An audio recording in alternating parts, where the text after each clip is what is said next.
मैं आप लोगों को एक अपडेट भी देना चाहूँगा और ये अपडेट गुज़िश्ता स्ट्रीम के ताल्लुक से है। गुज़िश्ता स्ट्रीम के आगाज़ में मैंने एक बात कही थी और ये जावेद अख्तर साहब के ताल्लुक से थी कि मैंने उनको एक पैगाम भेजा था कि आपने बड़ी स्पीचेस दी हैं और इल्हाद और एथीज़म को मुख्तलिफ प्लेटफॉर्म्स के ऊपर प्रमोट किया है, और बहरहाल चूंकि वो एक जानी मानी शख्सियत है तो उनको प्लेटफॉर्म्स भी बड़े मिले हैं।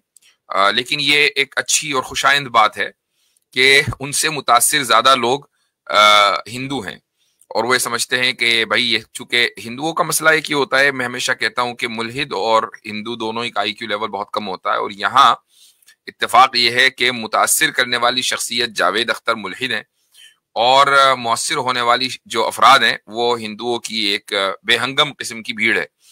ये बेहंगम का लफ्ज मैंने इसलिए कहा चूंकि इन लोगों के नजदीक अगर कोई बड़ी अच्छी और सलीके से उर्दू बोल दे तो ये लोग एकदम सरप्राइज हो जाते हैं कि यार ये पता नहीं कौन सी मखलूक की जबान है, कुछ ज्यादा ही सोफिस्टिकेटेड लोग हैं। ये ऐसा ही है जैसा कि अमेरिका में जो गोरे होते हैं उनको कुछ यानी एहसास कमतरी होती है इंग्लैंड के गोरों के मुकाबले में।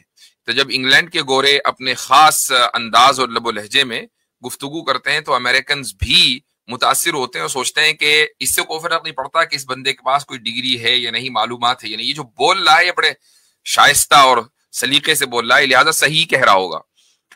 तो ऐसे ही उर्दू में अलग अलग स्कूल्स ऑफ थॉट हैं। तो लखनऊ का जो अंदाज था वो अलग अंदाज था और दिल्ली का अलग था। तो लखनवी जब बोलते हैं तो सामने वाला उनके लबो लहजे से मुतासिर हो जाया करता था। यह जरूरी नहीं कि आज भी मुतासिर हो जाया होता हो, लेकिन बहरहाल पहले मुतासिर हो जाया करता था। एनीवे, तो यही हाल हिंदुओं की विचारों की बेहंगम भीड़ का है कि वो मुतासिर हो जाते हैं। भाई जावेद अख्तर साहब कह रहे होंगे तो सही कह रहे होंगे। तो हुआ ये कि हमारी वीडियो उन तक पहुंची और उन्होंने, और वो वीडियो हमारे एक दोस्त हैं उन्होंने पहुंचाई, जानने वाले हैं। तो उन्होंने सबसे पहले पैगाम भेजा, यानी मेरी वीडियो उनको फॉरवर्ड की, लेकिन जावेद अख्तर साहब ने कोई जवाब नहीं दिया।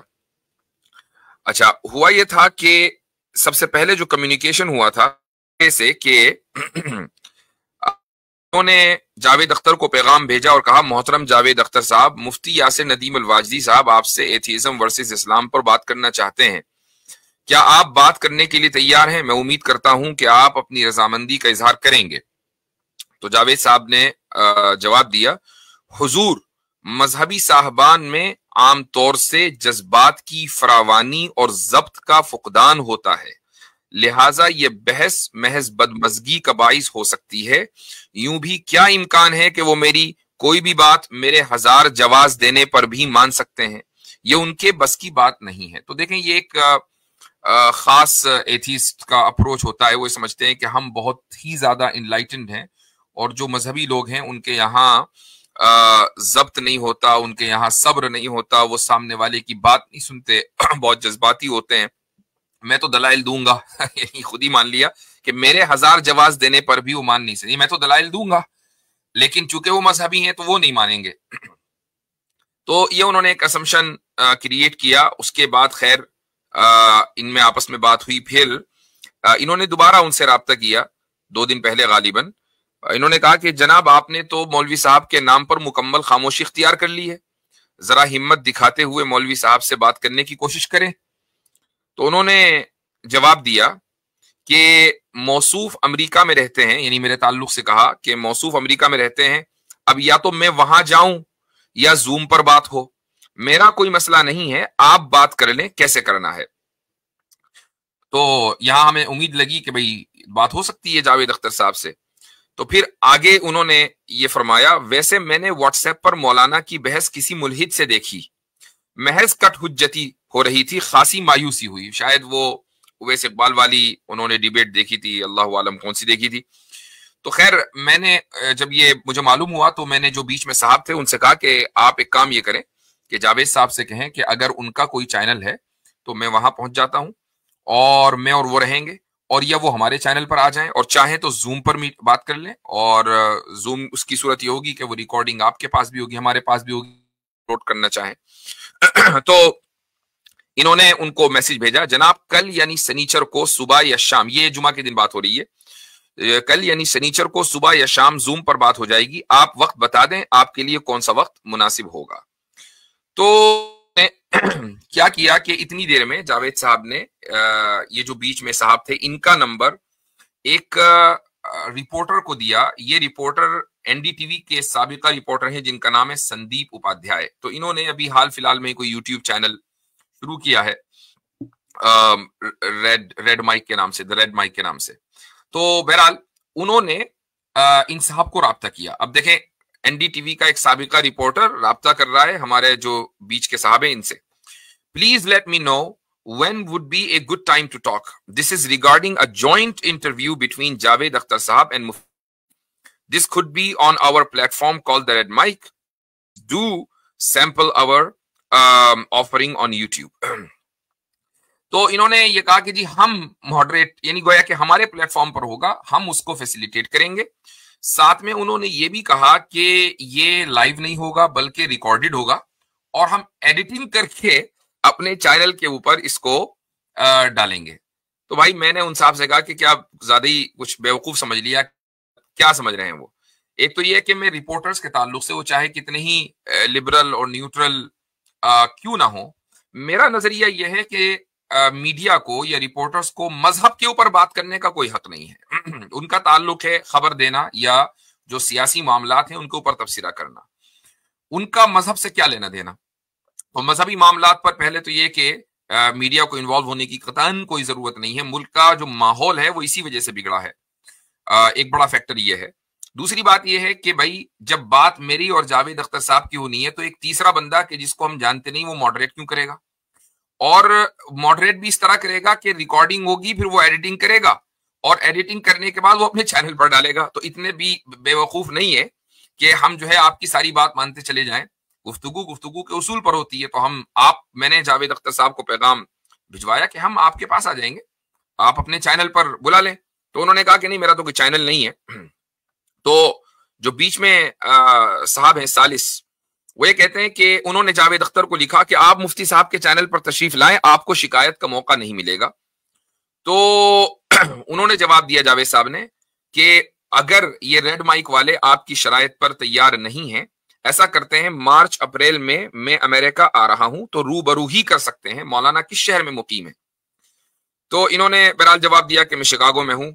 तो उन्होंने कहा कि मैं शिकागो आऊंगा और शिकागो में आकर वो मुझसे यानी रूबरू हमारी बात होगी। तो उन्होंने कहा कि शिकागो में मेरी छोटी बहन रहती है, मैं वहां जरूर आऊंगा, आप इत्मीनान रखिए, 2-2.5 महीने में आसमान गिरने वाला नहीं है। तो इधर से जवाब गया, जी हाँ 2-2.5 महीने में आसमान तो नहीं गिरेगा, लेकिन हमारे और आपका कोई भरोसा नहीं है।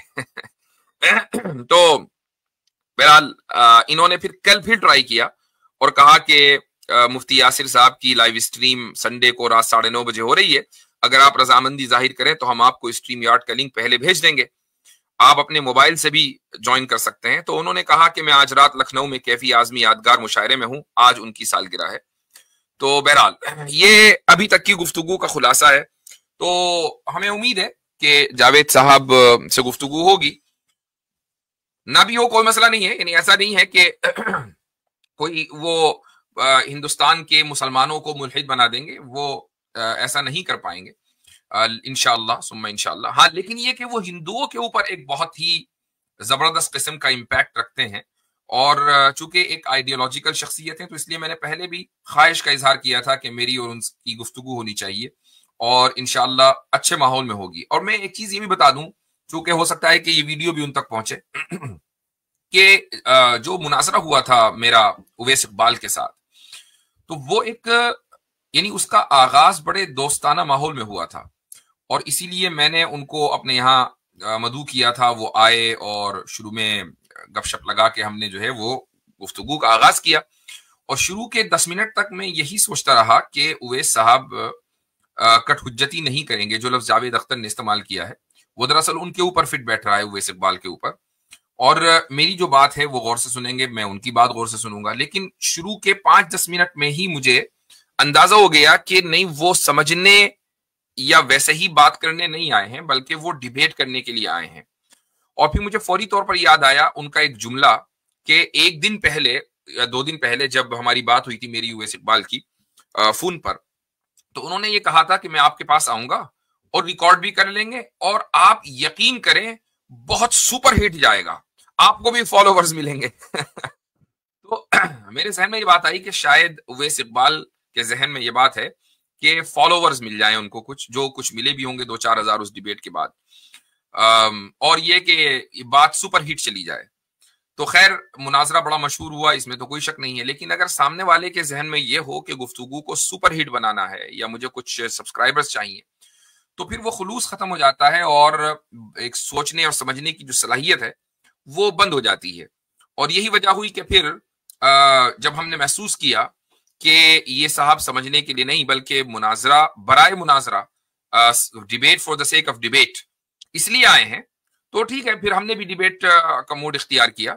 लेकिन इसके बावजूद भी उनके उवैस इकबाल के साथ कोई बदतमीजी वाला मामला नहीं किया गया, बल्कि जब वो वहां से गए हमारे पास से तो बहुत अच्छे माहौल में गले वले मिलकर गए हैं। हमने उनको बकौल ये आमिर हक साहब जो है वो इसको मजाही अंदाज में खूब पेश कर रहे हैं, लेकिन बहरहाल ये पिज्जा वीजा भी खिलाया उनको, तो ये सारी चीजें हुई हैं। तो जावेद अख्तर साहब के साथ उससे कहीं बेहतर मामला इसलिए होगा कि जावेद अख्तर और उवैस इकबाल का जो लेवल है वो मैं समझता हूं कि उसमें काफी फर्क है।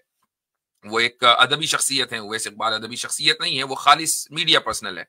तो मीडिया पर्सन जो होता है वो यानी उसको ट्रेनिंग ही इस बात की दी जाती है कि वो बात को घुमाए कैसे, और यही उवैस इकबाल अपनी पूरी डिबेट में करते रहे। तो जावेद अख्तर साहब चूंकि मीडिया पर्सन नहीं है तो हो सकता है कि उनके साथ एक अच्छी खुशगवार माहौल में गुफ्तगू हो, मैं तो इसीलिए इसको डिबेट भी नहीं कह रहा हूं। लेकिन अगर वो शिकागो आ रहे हैं और गरीब खाने पर तशरीफ लाना चाहते हैं तो बंदा बिल्कुल हाजिर है और वेलकम कहेगा और आप तशरीफ लाएं, आपके साथ रूबरू इंशाअल्लाह गुफ्तगू होगी। वो अगर चाहेंगे कहीं अपने ऐसी जगह पर के जहां वो बात कर सकें, मैं चला जाऊंगा, कोई मसला नहीं है। लेकिन बहरहाल ये कि उनका जो अदबी मेयार है उसकी कदर है। कुछ उनकी कहे हुए कलाम को मैंने सुना है उन्हीं की जबानी, वो बड़ा अच्छा लगा। अब यह है कि इल्हाद के ऊपर हमारा उनसे इख्तिलाफ है, हम मजहब के मुकदमे के पैरोकार हैं और वो इल्हाद के मुकदमे के पैरोकार हैं। तो दो जब लोगों में इख्तिलाफ होगा तो फिर उस इख्तिलाफ को इल्मी अंदाज में पब्लिक के सामने आना चाहिए।